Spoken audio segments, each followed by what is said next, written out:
देशमुख जी, आपको तो अब चुल्लू भर पानी में डूब के मर जाना चाहिए और तुरंत रिजाइन करना चाहिए। 100 करोड़ रुपए पर मंथ, 1200 करोड़ रुपए पर ईयर की आपको रिश्वत चाहिए। देशमुख जी, आज हमें बड़ी खुशी है कि आपका असली चेहरा जो बहुत दिनों से रुका हुआ था, आज न केवल महाराष्ट्र की जनता के सामने बल्कि पूरे देश के सामने आ गया है। कितना मासूम चेहरा था आपका, एक आदमी देखते ही रहता था आपको। 100 करोड़ रुपए पर मंथ, 1200 करोड़ रुपए पर ईयर की आपको रिश्वत चाहिए। क्या कर रहे हैं आप? क्या महाअघाड़ी सरकार के हर मंत्री को 1200 करोड़ रुपए चाहिए क्या? देशमुख जी, आपको तो अब चुल्लू भर पानी में डूब के मर जाना चाहिए और तुरंत रिजाइन करना चाहिए। और आज मुझे इस देश की राजनीति पर और इस देश की जो एग्जीक्यूटिव के ऊपर और इस देश की जुडिशरी के ऊपर भी बड़ा वो अफसोस हो रहा है कि हमारे देश में ऐसे बड़े बड़े नेता पड़ रहे हैं जो कि पुलिस की आड़ के अंदर एक्सटॉर्शन का, रिश्वतखोरी का धंधा करते हैं। मैंने सुना था कि बाहर के देशों में लोग अमीर बनते हैं और पॉलिटिक्स में आते हैं पब्लिक सेवा के लिए, और आप श्रीमान देशमुख जी, आपने तो इस पॉलिटिक्स का तो बिल्कुल बेड़ा गर्क करते रख दिया है। क्या सोच रहे होंगे दुनिया वाले? क्या हमारे देश में ऐसे नेता हैं जो नेतागिरी इसलिए करते हैं कि उनको रिश्वत चाहिए? अरे इतनी हिम्मत है तो कटोरा लेकर घूमिए बाहर, बहुत अच्छा काम है। हमारे जितने ऋषि महात्मा होते थे, उनकी कोई सोर्स ऑफ इनकम नहीं होती थी, उनकी कोई तनख्वाह नहीं होती थी। वो केवल अपनी जरूरत का जो व्यय होता था उसको घर घर जाके भिक्षा के रूप में लिया करते थे। उनका कोई बैंक अकाउंट, कोई प्रॉपर्टी, कोई एसेट्स नहीं होते थे। और आप भी इस काले धंधे को छोड़ करके एक कटोरा लेकर भीख मांगते तो कम से कम लोग आपको अच्छी नजर से तो देखते। और मुझे उस पुलिस कमिश्नर के ऊपर जो ये 8 पेज की चिट्ठी लिख रहा है, 4 मार्च को क्या सो रहा था वो?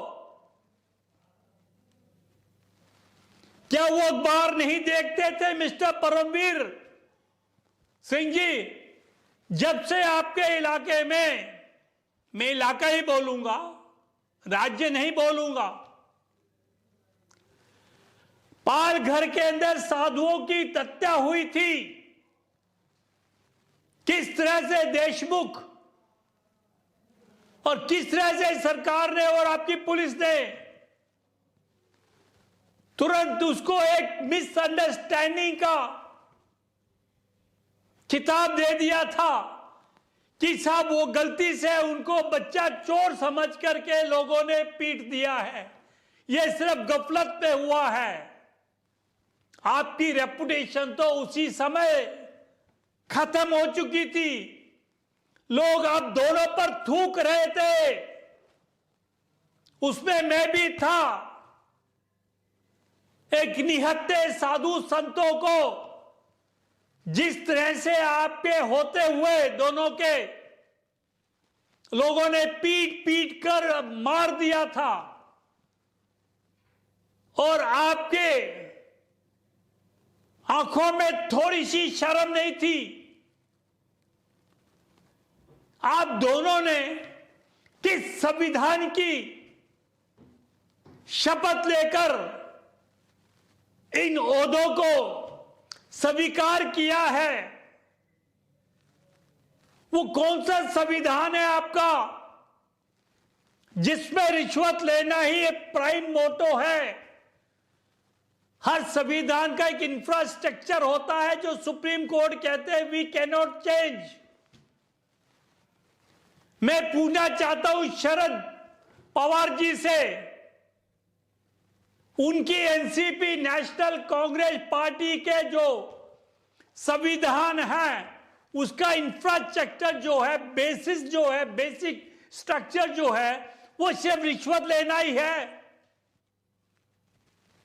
उनके कॉन्स्टिट्यूशन में पब्लिक की सेवा नाम की कहीं किसी कोने में कोई क्लॉज है तो बता दे मुझे। और यही आज मैं समझ रहा हूं कि आप एनसीपी हमें होम मिनिस्टर दे दीजिएगा, हमें डिप्टी चीफ मिनिस्टर दे दीजिएगा, हमें फिनांस दे दीजिएगा। क्यों भैया? आप नेतागिरी कर रहे हैं रिश्वत खाने के लिए। अरे दाल में नमक तो खप जाता है तो पूरी पूरी दाल ही काली पड़ी है। अगर 100 करोड़ पर मंथ का आपके एक मंत्री का खर्चा है जो इकट्ठा करके पब्लिक सर्वेंट को देना होता है तो बाकी नेता कितना खा रहे होंगे? शरद पवार जी सामने आइए, बताइए। अगर अनिल देशमुख जी ये कहते हैं कि साहब ये जो चिट्ठी लिखी है परमबीर ने झूठी है, बचाव में है, तो क्यों नहीं उन्होंने डिफेमेशन केस फाइल किया? किस बात की इंतजार कर रहे हैं वो? अगर कोई मेरे खिलाफ इतने बड़े एलिगेशन लगाए तो मैं तो एक सेकंड नहीं बैठ सकता चुप, इमीडिएटली जाकर के उसके खिलाफ पुलिस में शिकायत करूंगा, डिफेमेशन केस फाइल करूंगा, criminal civil both, and I will ensure that that person will face the consequences. और आप चुप क्यों बैठे हैं? क्यों नहीं रिजाइन करते इमीडिएटली? और परमबीर जी, आपकी 32 साल की नौकरी हो गई है और आप कहते हैं कि साहब मुझे बहुत बड़े बड़े अवार्ड मिल चुके हैं, जिसमें आप लिखते हैं कि साहब मुझे नक्सलाइट एरिया में मैंने काम किया, वहां मुझे सेवा मेडल मिला है, डीजीपी का इंसिग्निया आपको मिला है, स्पेशल सर्विस मेडल आपको मिला है और पुलिस मेडल मेरिटोरियस सर्विसेज के लिए भी मिले हैं आपको। तो how you have been working under such a corrupt home minister? आप बताइए ना कि इसमें शेयर आपका कितना था? आपने इन 1.5 सालों में अपनी आंखें क्यों मूंद रखी थी? आपको 100 करोड़ में से कितने करोड़ पर मंथ मिलते थे बताइए पब्लिक को। Transfer is no punishment. ये आप दोनों की मिली भगत है और आप जैसे बंदों को तो टर्मिनेट कर देना चाहिए immediately. You should not have been transferred. Transfer is not a punishment. Under the law of the land, चाहे वो सिविल सर्विसेज रूल हो, चाहे सीपीसी हो, चाहे कोई भी आपका कानून हो, transfer is simply on administrative basis. तो ये जो आपको अनिल देशमुख ने वहां से उठा करके ट्रांसफर कर दिया है, ये किसका बचाव किया उन्होंने? उन्होंने आपको इमीडिएटली सस्पेंड क्यों नहीं किया? क्या दोनों मिलकर खा रहे थे रिश्वत? कहते आईपीएस अफसर बड़े शरीफ होते हैं, बड़े ईमानदार होते हैं, वो जोटे जो कांस्टेबल होते हैं वो ही करप्ट होते हैं, वही रिश्वत लेते हैं। पर आपने तो ये प्रूव कर दिया है कि 32 साल का आईपीएस जो रिटायरमेंट के बिल्कुल नजदीक बैठा है, वो भी अपना पेट भर रहा है दबादब, पता नहीं मैं रिटायर होने वाला हूं, उसके बाद मौका मिलेगा नहीं मिलेगा। तो देशमुख जी, आप तुरंत रिजाइन करिए। और मैं ये कहता हूं मिस्टर अमित शाह से, अगर ऐसे आईपीएस ऑफिसर आप रखोगे इस देश में, तो इस देश के अंदर लॉ एंड ऑर्डर नहीं मिलेगा। इस देश में जो आईपीएस ऑफिसर्स है वो सिर्फ इसी को देख करके सारे आईपीएस एक एक्सटॉर्शन एजेंट बन जाएंगे अगर इनको आपने छूट दी है तो। जब उनकी नजरों के नीचे, उनके सामने, उनकी छत्र छाया में यह सब हो रहा था। इस चिट्ठी में परमवीर ने कहा है कि यह देशमुख मेरे अफसरों को बुलाया करता था मेरी परमिशन के बिना, और उससे इन्वेस्टिगेशन को अपने हिसाब से इन्फ्लुएंस करता था और मेरे सबॉर्डिनेट ऑफिसर से फंड इकट्ठा करवाता था। That means Paramvir Singh, commissioner Maharashtra police, was very much aware of the corruption, nepotism, and this unfair trial and investigation going on under his very nose at the patronage of the Home Minister.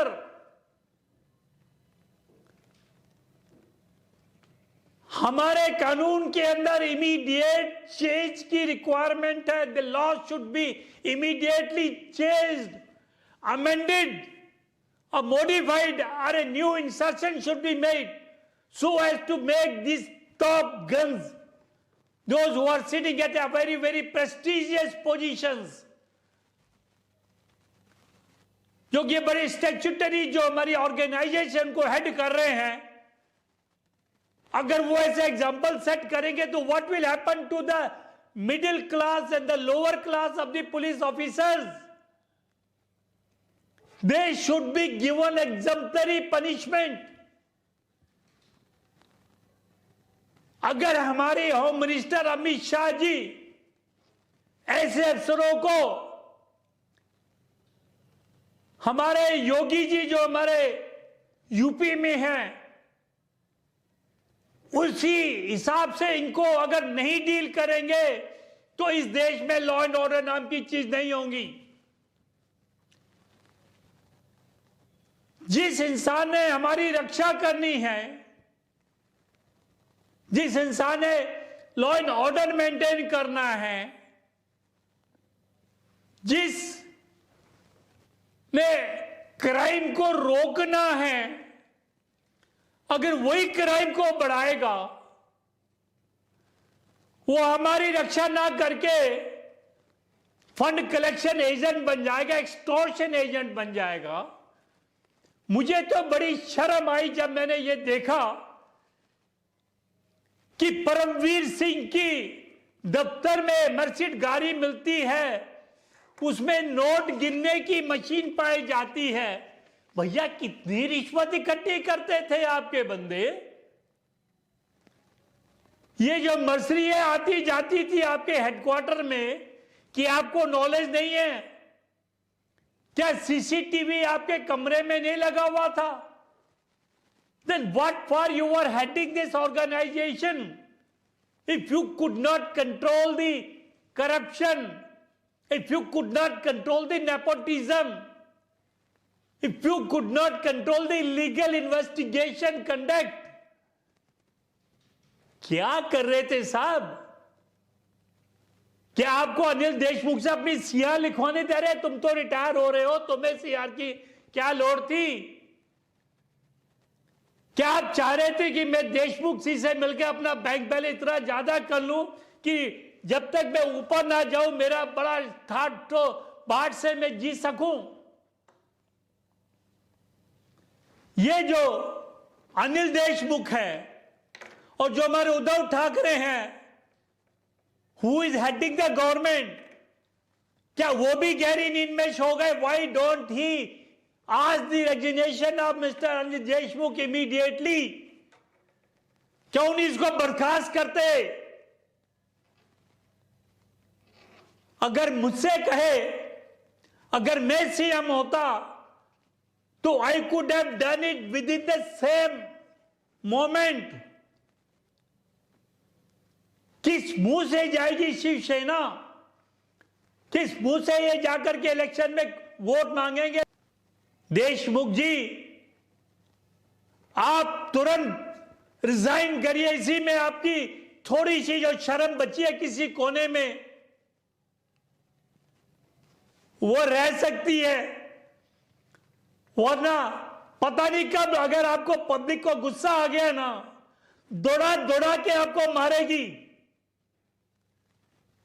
हमें ऐसे corrupt नेता नहीं चाहिए। आपने देश का नाम बर्बाद किया है, महाराष्ट्र के गवर्नमेंट का नाम पे कलंक लगाया आपने। आपकी जितनी भर्त्सना करे उतना थोड़ा है। How could you dare to interfere in the police administration by their investigation? और साहब, जब वो आपके देलकर साहब थे, अगर वो उनकी डेथ हो गई है किसी होटल में, तो that was not the work of this Bombay police, that was the work of the Goa police. Why you made a statement before the assembly कि साहब वी आर कंस्टिट्यूटिंग एसआईटी? किस बात की एसआईटी बनाई आपने? क्या उसकी लीगल एडवाइस आपके पास थी? Did you take any legal opinion? क्या आपने कोई एक्सपर्ट एडवाइस ली थी? अनिल देशमुख जी, आप इस देश के अंदर एक बहुत ही निम्न दर के नेता हैं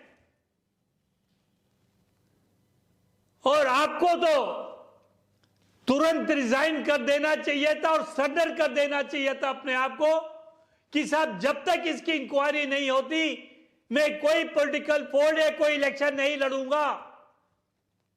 आई want to come clean, then only I will fight the election. और साहब, ये जो परमवीर जी हैं, ये पूरा एक एक फैक्ट्स दिखा रहे हैं। और देखिए इन्होंने क्या लिखा है। The Honorable Home Minister has a regular practice being repeatedly calling my officers and giving them instructions in respect of the course to be followed in a particular investigation. क्या आप सर होम मिनिस्टर बनने लायक है? आप home minister has been calling my officer at his official residence. अरे किसी hotel में बुला लिया होता। तुम तो अपने दायनेश्वर जो आपका ऑफिशियल है उसमें बुलाते थे, सरेआम बुला रहे हैं। and been instructing them to carry out official assignment collection schemes.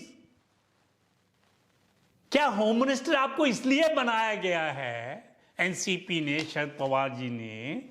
ये आपने होम मिनिस्टर की जो मंत्री है इसीलिए स्वीकार किया था कि साहब मैं इस पुलिस के द्वारा हर महीने पैसा इकट्ठा करूंगा, बटोरूंगा, मुझे लॉ एंड ऑर्डर से कोई लेना देना नहीं है, मुझे ये जो प्रोसिक्यूशन की जो प्रैक्टिस है पुलिस द्वारा वो नहीं चाहिए। मुझे तो एक कलेक्शन, जैसे कहते हैं जब पहले जमींदार हुआ करते थे वो लठैत रखा करते थे, मुझे तो एक लठैत चाहिए। परमवीर सिंह साथ में एक सचिन वाजे, इन दोनों को मिला करके आपने कितना फंड इकट्ठा किया है? और आप उनको प्रोग्राम चाकआउट करके दे रहे हैं। कभी सचिन वाजे को बुलाते, साहब 1750 हमारे यहाँ रेस्टोरेंट बार है, अगर 1 से 3 लाख रुपए भी महीना लोगे 10 करोड़। फिर वह एसीपी साहब को बुला लेते हैं आप, हैं? उनको ये कहते हैं कि साहब यहाँ हुक्का बार बहुत है, क्योंकि इलीगल हुक्का बार है, उनसे भी आप इकट्ठा करिएगा। कभी आप हुक्का बार वालों से इकट्ठा करा रहे हैं, कभी आप ये कह रहे हैं कि साहब बार से जो है रेस्टोरेंट उनसे इकट्ठा करिए। तो 100 करोड़ रुपए क्या आपका यही काम है क्या? 4 मार्च को मीटिंग बुला रहे, फरवरी में मीटिंग बुला रहे, ऑफिशियल मीटिंग कॉल कर रहे हैं। उसका एजेंडा आपने बनाया था? कोई मिनट्स आपने ड्राफ्ट किए थे? ये क्या धांधलेबाजी कर रखी है? उद्धव जी इसको हटा दीजिए, यहां धक्के दे के बाहर करिए अपने मंत्रिमंडल से इसको। ऐसे आदमी आपने रख के अपनी मट्टी प्लीत करा रहे हो। और अब तो आपकी सरकार गई, you are having the last breath of this CMship. छोड़ दो, इमीडिएटली खड़े हो जाओ और कह दो कि देशमुख तुमने ऐसा काम किया, पूरी सरकार को ले डूबे। तुम हटते हो या मैं तुम्हें यहां से बर्खास्त करूं, दूसरे बंदे को लाके रखूं।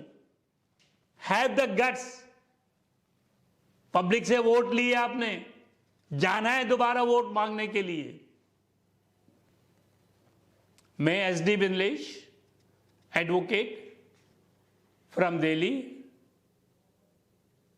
अगर आपको वीडियो अच्छा लगे तो सब्सक्राइब जरूर कीजिए, शेयर कीजिए। धन्यवाद। वंदे मातरम।